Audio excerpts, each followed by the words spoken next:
Anime starts as a young man, suddenly wakes up in a fantasy world and quickly realizes something unbelievable. He has become the character he used while playing an online game. Not only does he have all of his powerful equipment, but he also possesses the abilities of his max-level Holy Knight character. Are curious about his strength, he tests a sword skill and easily destroys everything in its path. When he tries magic, he accidentally incinerates a tree, proving that he has access to abilities far beyond what his class should normally possess.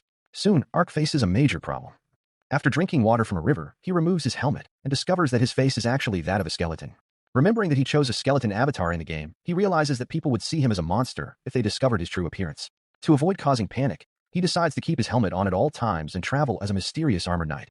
Ark teleports to the nearby town of Liberate, where he is amazed to see real elves living among humans. While exploring the town, he notices an elf woman arguing with an investigator before disappearing into the crowd. Wanting a way to earn money and survive in this world, Ark visits the mercenary guild and applies for a license. To receive one, he must first prove his abilities by defeating a beast, monster, or bandit and bringing back evidence. Leaving town, Ark quickly completes part of the trial by hunting wild boars and even defeating a powerful orc. However, while traveling, he comes across a far more serious situation. A group of bandits has attacked a carriage, killed its guards, and captured a noblewoman named Laraya du along with her maid Rita Farron. The bandits are preparing to take advantage of the helpless women when Ark suddenly appears. With overwhelming strength, Ark cuts through the bandits with ease. The survivors attempt to fight back, but a single devastating sword technique wipes them out completely. After rescuing Lauren and Rita, Ark checks on them and confirms that they are safe. When they begin asking questions about him, Ark quickly invents a story, claiming that he is a knight suffering from a curse who is traveling the world in search of a cure. While Lauren and Rita take a moment to recover, Ark burns the bandits' bodies with magic to prevent any future trouble.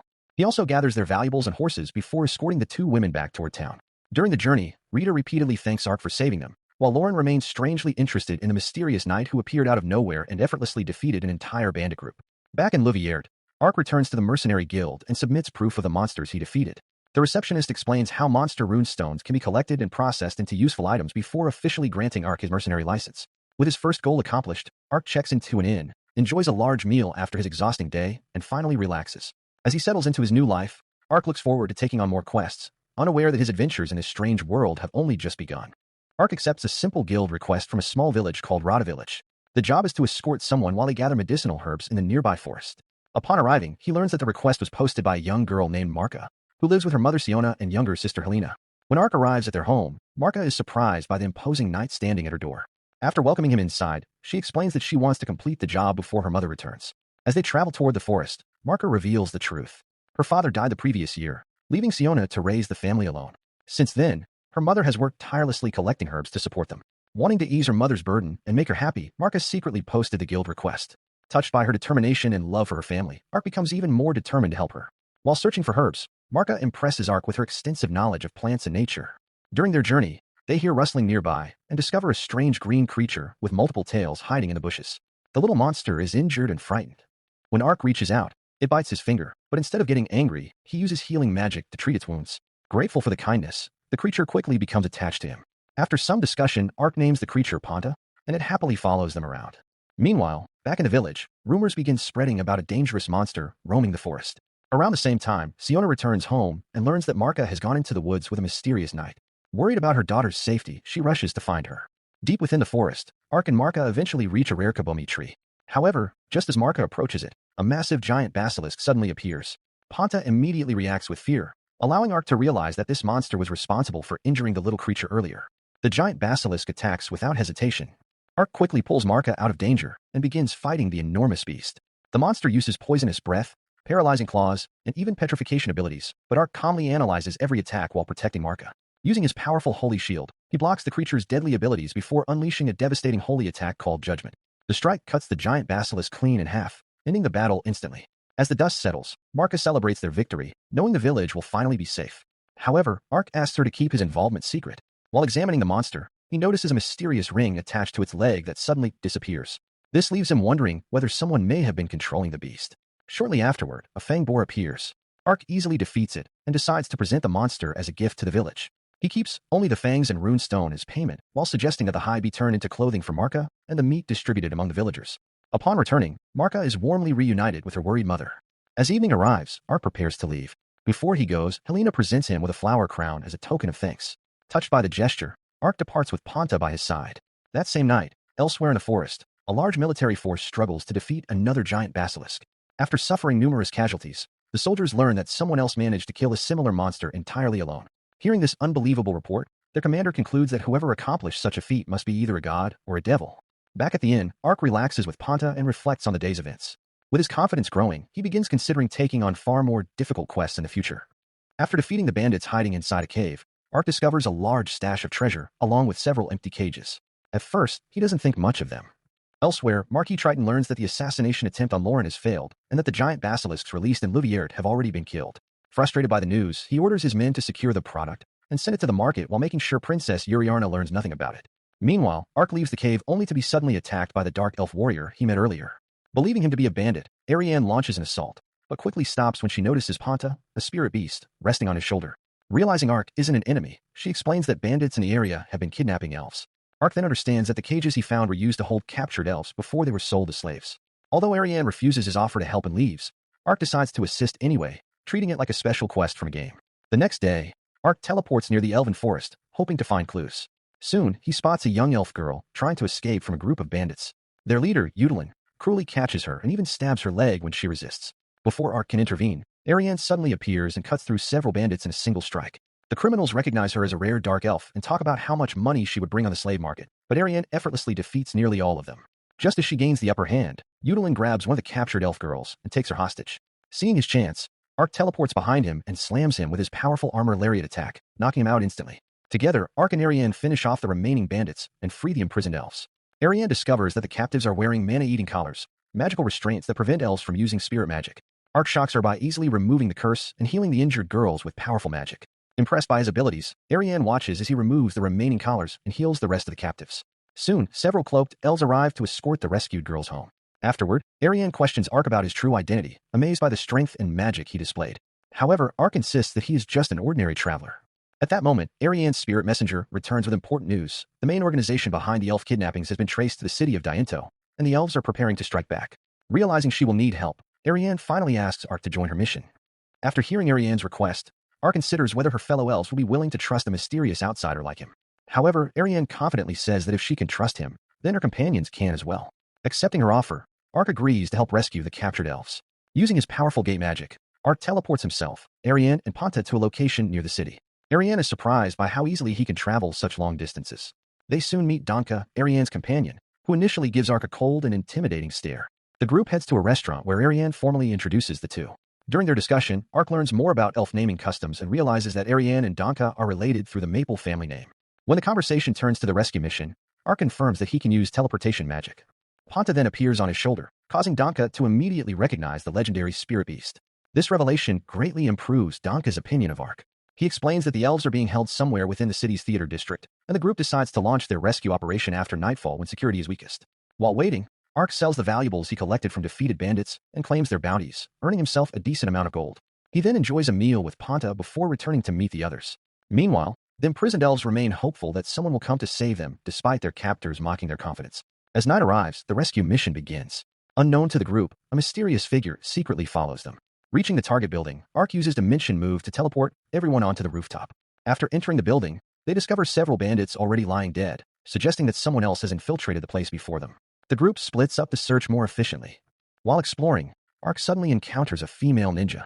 Instead of attacking him, she quickly realizes that they share the same goal. After noticing Ponta, she becomes friendly and hands Ark important information, including the location of the imprisoned elves and several documents proving that elves are being sold as slaves. Before leaving, she also reveals shocking news. 2 more elves are being held elsewhere inside the local lord's palace. Ark later shares the information with Ariane and Danka, but keeps the ninja's involvement a secret. Moments later, several bandits stumble upon them, only to be swiftly defeated by Ariane. The group eventually reaches the underground prison area and frees the captive elves. The rescued prisoners are overwhelmed with relief and gratitude. Ark then uses gate magic to transport everyone outside safely. Once there, he notices magical collars around the elves' necks that prevent them from using magic. Using his purification spell, Uncurse, Ark instantly removes every collar.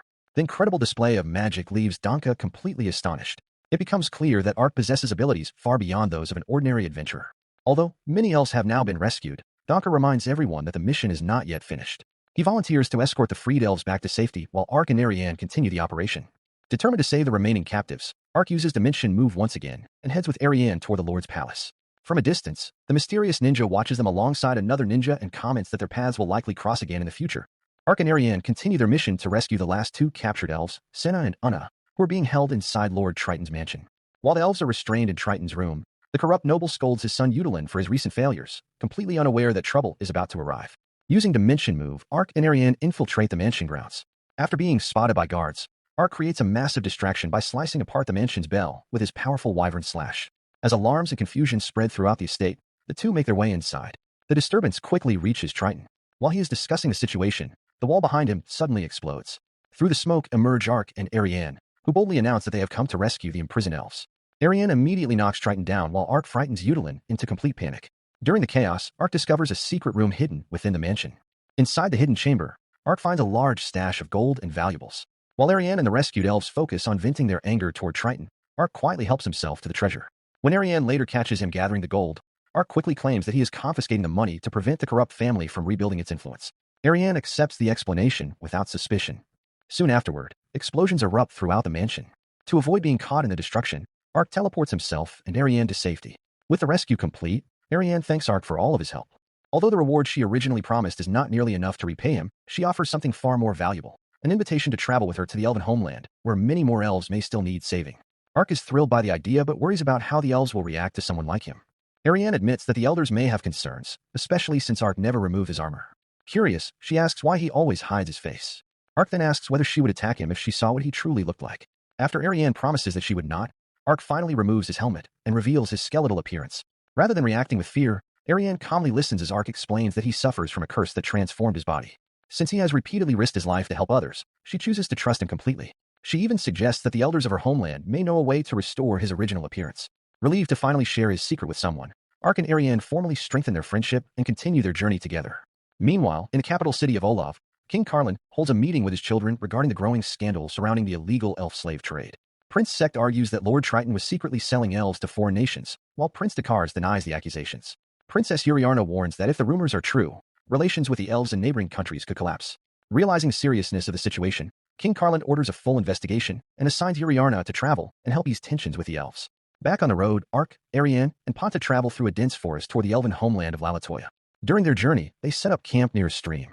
Donka sends a message confirming that the rescued elves are safe, allowing everyone to relax for the first time in days. That evening, Ark goes hunting for food and returns with a freshly caught boar. To his surprise, he finds Ariane happily cuddling Ponta.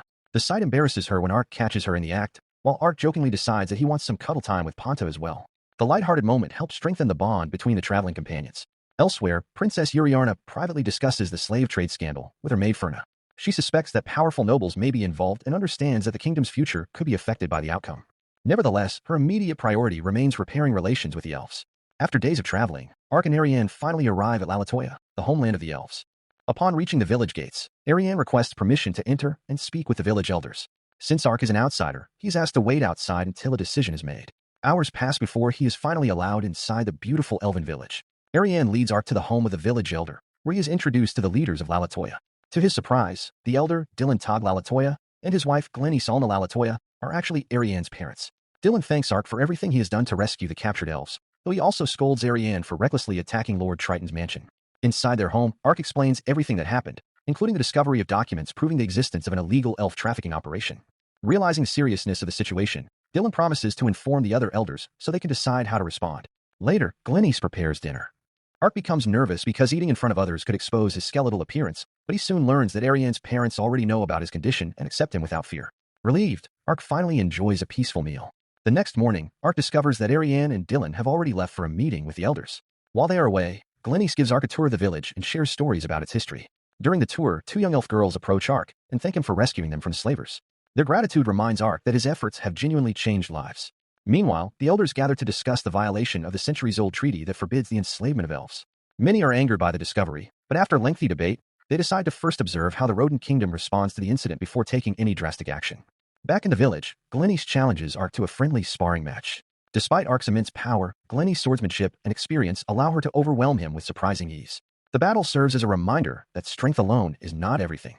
After the elders' meeting ends, Ariane learns that her older sister, Even, will be getting married the following year. The news shocks her because Even is known for loving battle more than almost anything else. As if summoned by the conversation itself, Even suddenly appears and enthusiastically tackles Ariane to the ground. The sisters spend some time catching up while their father quietly leaves them to talk. Later, Ark relaxes by taking a bath with Ponta nearby. Unfortunately, Ariane enters the bath area without realizing he is there, leading to an awkward and embarrassing misunderstanding before both quickly move on from the incident. That evening, Dylan shares the Elder's decision with Ark. He asks Ark to continue investigating the people named in the trafficking contracts and rescue any enslaved elves he encounters.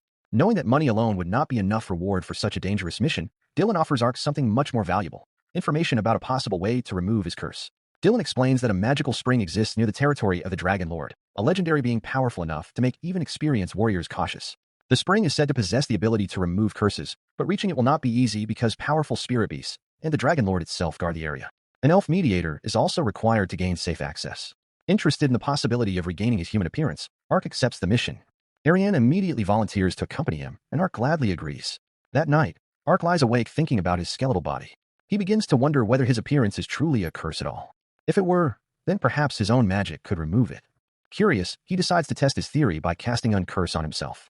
To his complete surprise, the spell works without harming him, suggesting that the secret behind his condition may be far more complicated than he originally believed. After accepting a new mission from Ariane's father, Ark and Ariane begin traveling toward Olaf, the capital of the Rodent Kingdom.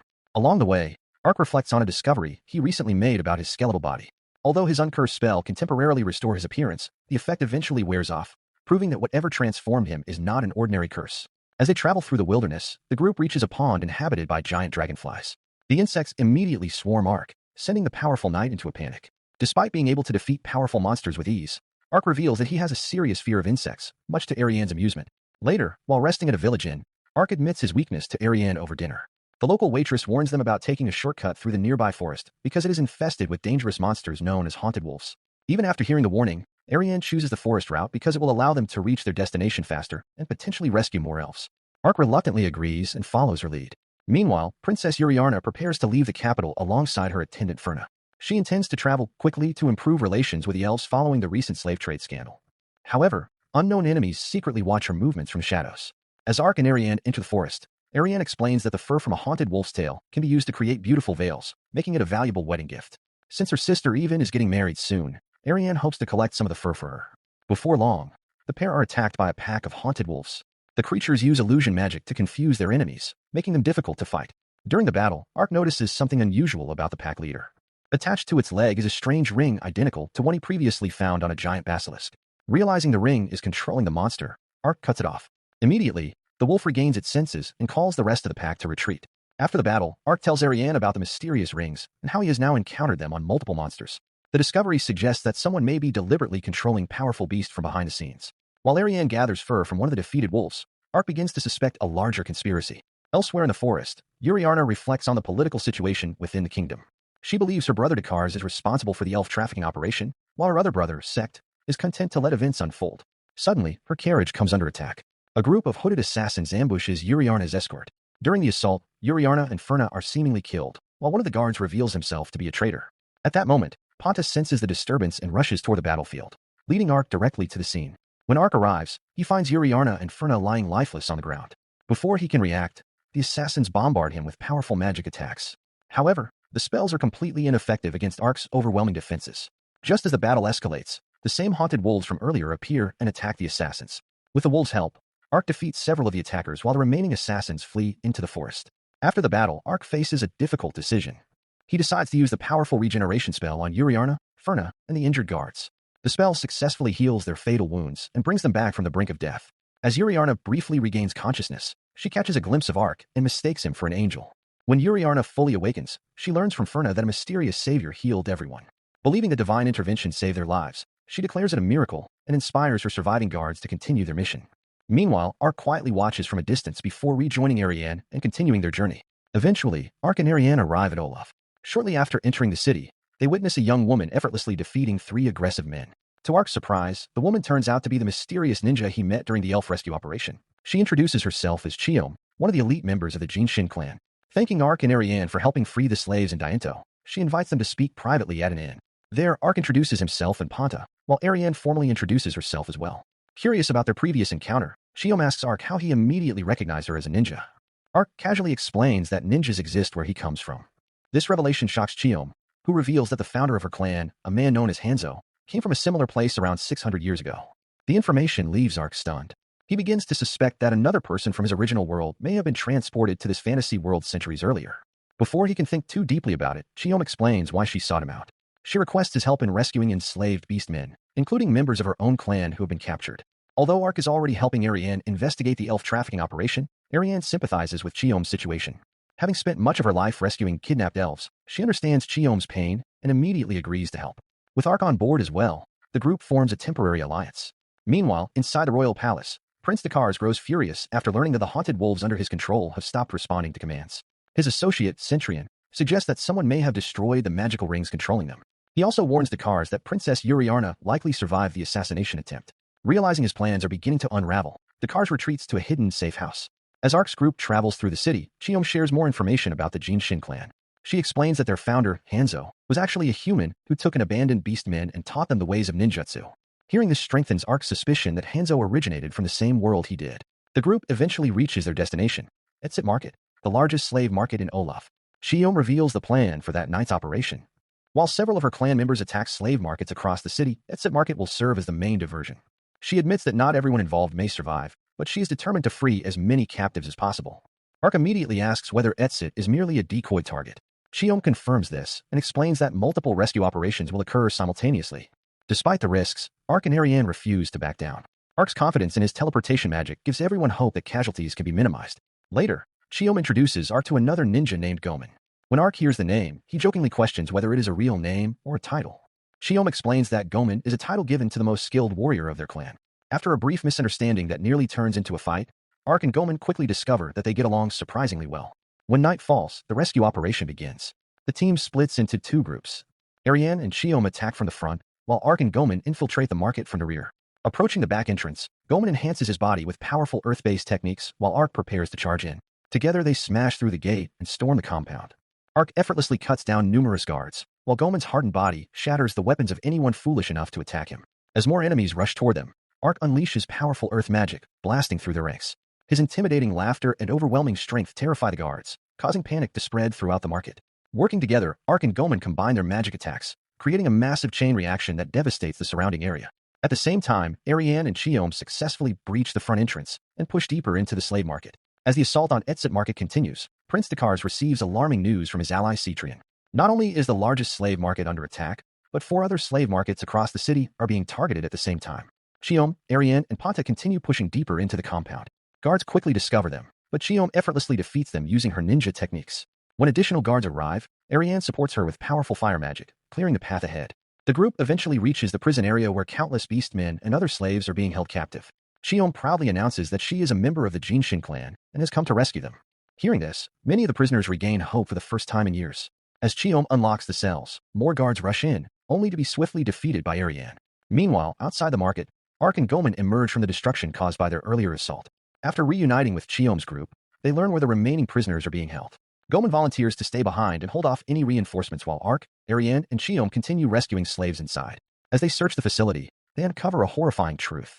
The surviving slave reveals that anyone who became too sick or injured to work was simply disposed of. Nearby lies a pile of corpses belonging to those unfortunate victims. The sight deeply affects Chiyome, who struggles to hide her grief and anger.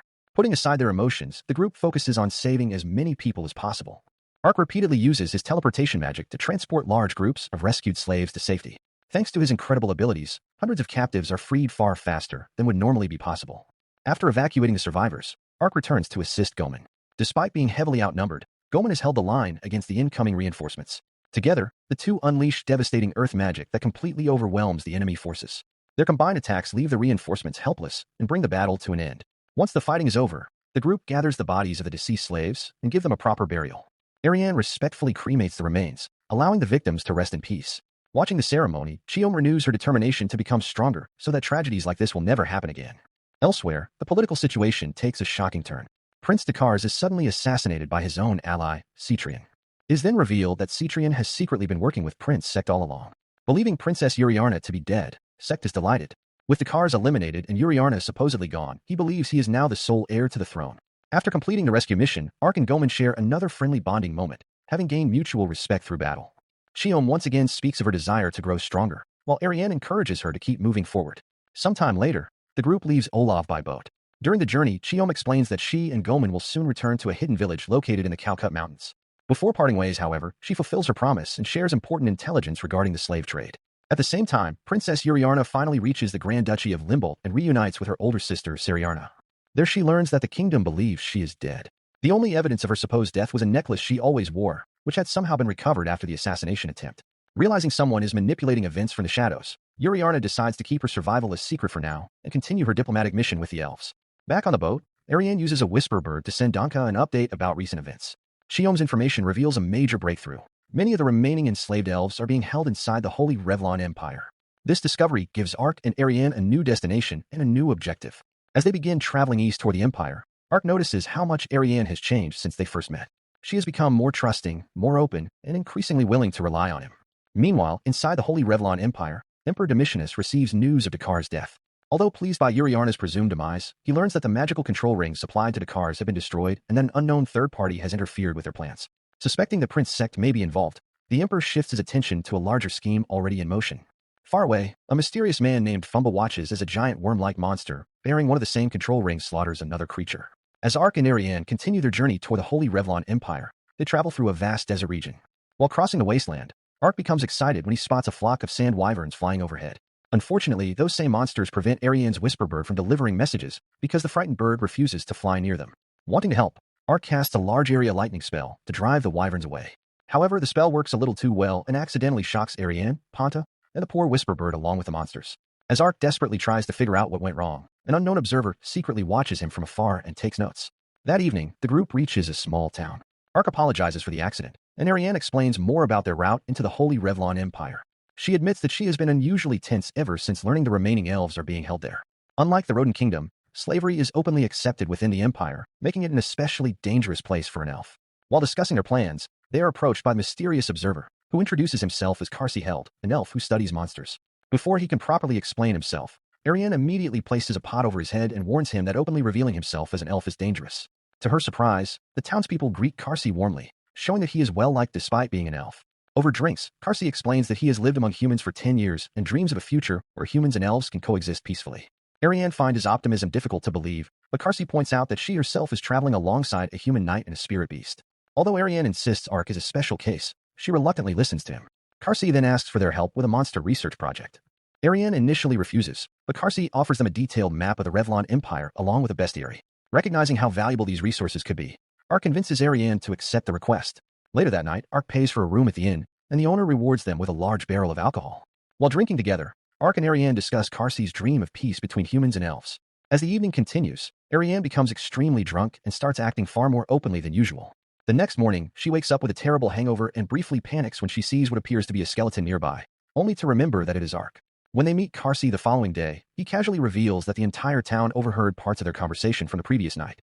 The embarrassed Ariane nearly attacks him before Ark intervenes. The group then sets out on Karsi's research mission. Traveling by wagon through the desert, Ariane suffers from a combination of motion sickness, a hangover, and the awful smell coming from the cargo. Karsi explains that the smell comes from goblin corpses being used as bait to attract a monster known as a sandworm. One of Karsi's companions offers Ariane a special tea to help her recover. Although suspicious at first, she eventually drinks it and quickly feels better.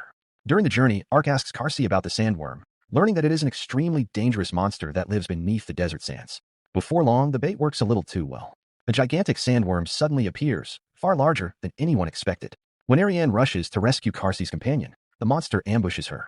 She attacks it with fire magic after hearing that fire is supposedly its weakness, but the spell has almost no effect. Just as the sandworm is about to strike, Ark leaps into action and saves her. Using his incredible strength, he grabs the enormous creature, drags it out of the sand, and slams it into the ground. During the struggle, Ark notices another mysterious ring attached to the monster. As soon as the ring is removed, the sandworm calms down, further supporting the theory that someone is controlling monsters throughout the region. After capturing the creature, the group returns to town. Karsi rewards Ark and Ariane with a promised map and bestiary. Before leaving, Ariane asks why an elf like him chooses to live among humans. Karsi explains that although his early experiences with humans were difficult, he eventually came to understand and appreciate them. He believes humans and elves can someday live together peacefully. To support his argument, he tells Ariane about a human noble and an elf woman who fell in love after he rescued her from slavery. Their marriage became a symbol of cooperation between the two races. For the first time, Ariane seriously considers that peaceful coexistence might actually be possible. As she and Ark continue their journey, they discuss the idea and wonder whether such a future can truly exist. Meanwhile, inside the Holy Revlon Empire, darker events are unfolding. A mysterious noble reports to the sinister Fumba about the growing number of disappearances. Fumba reveals a terrifying new monster under his control and demonstrates its brutality. As the massive Hydra emerges from the fortress, Ark notices several control rings attached to its body. Realizing how dangerous the monster is, Chiyome suggests retreating, but before anyone can move, one of the Hydra's heads launches a giant fireball directly at them. Watching through the Hydra's eyes, Fumba believes he has finally defeated Ark and his companions. A brief flashback reveals Fumba's past. Rejected by his clan for his weakness and obsession with gaining power, he eventually earned the favor of Emperor Domitianus and Chancellor Velmoas. In exchange for his loyalty, he was granted authority and resources to continue his monstrous research. Back in the present, Fumba orders the Hydra to attack Kasek and devour its inhabitants. However, Ark and Chiyome survive the explosion thanks to Ark's powerful shield magic. Ariane also emerges unharmed, but unlike before, she is consumed by a cold and controlled fury. Although she had been possessed earlier, she heard every word Fumba said about the suffering of the captured elves. Determined to make him pay, she wants to pursue him immediately. Ark instead decides to stop the Hydra before it reaches the town, so Ariane and Chiyome head off to hunt Fumba while Ark faces the monster alone.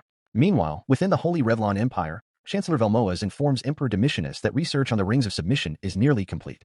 These rings were developed using knowledge gained from studying Fumba's sorcery and are intended to control powerful beings. As the Hydra approaches Kasek, alarms ring throughout the town and guards begin evacuating civilians. Ark quickly catches up to the monster and attacks with Wyvern Slash, successfully drawing its attention away from the city. He follows up with Shield Bash and Armor Lariat, forcing the giant beast onto the defensive. Fumba watches in disbelief as Ark continues overwhelming the Hydra. Even when one of the heads bites down on him, Ark protects himself with magic and destroys the attacking head from within. He then unleashes Judgment, obliterating 3 more heads at once. Unfortunately, the Hydra's regeneration ability immediately restores them. Realizing normal attacks won't be enough, Ark teleports away and prepares a spell he has never used before. Calling upon immense magical power, he summons the Fire Spirit Ifrit to join the battle. At the same time, Ponta leads Ariane and Chiyome directly to Fumba's hiding place. Fumba arrogantly assumes Ariane has come to serve him, but she has no intention of listening to him. He attempts to possess her again using imps, but Ariane destroys them before they can even get close. During the fight, Chiyome wounds Fumba and exposes a magical crest on his back that helps him control monsters. Desperate, Fumba warns them that the Hydra is now completely out of control and will slaughter everyone in the city. Ariane remains calm and confidently replies that Ark is fighting it. Then, with a single strike from her flaming sword, she burns Fumba to ashes and ends his life. Back at the battlefield, Ark and Ifrit combine their strength against the Hydra. After an intense clash, they finally destroy the monstrous creature once and for all, saving Kasek from certain destruction. Later, the group reunites and receives a message from Donka through a whisper bird. The message reveals that Princess Uriarna has successfully met with the elven elder Fangas. During their discussions, evidence surfaced linking Prince Sect, Prince Dakars, and the Revlon Empire to the conspiracy against the elves. Uriarna promises that the Kingdom of Olav will stand beside the elves if war breaks out, and Fangas formally accepts the alliance. As Ark and his companions continue their journey, they discuss the possibility of peaceful coexistence between humans and elves. Elsewhere, Prince Sect learns that Uriarna survived and that her negotiations succeeded. Although this disrupts his plans, he calmly decides to pursue a different path toward his goals. Meanwhile, Uriarna privately reflects on how she was saved from death and believes she was brought back for a greater purpose. At the same time, Emperor Domitianus receives news that both Fumba and the Hydra have been destroyed. Rather than mourning their loss, he simply becomes curious about the mysterious warrior capable of defeating such a powerful monster. As the journey continues, Ark accidentally reveals his true skeletal face to Chiyome. Shocked at first, she finally learns the truth about his condition. After recovering from the surprise, the group decides that once they reach Lalatoya, Ariane will guide Ark to meet Lord Crown. Excited about the future, Ark also expresses interest in visiting Chiyome's homeland someday, and after some embarrassment, she shyly agrees.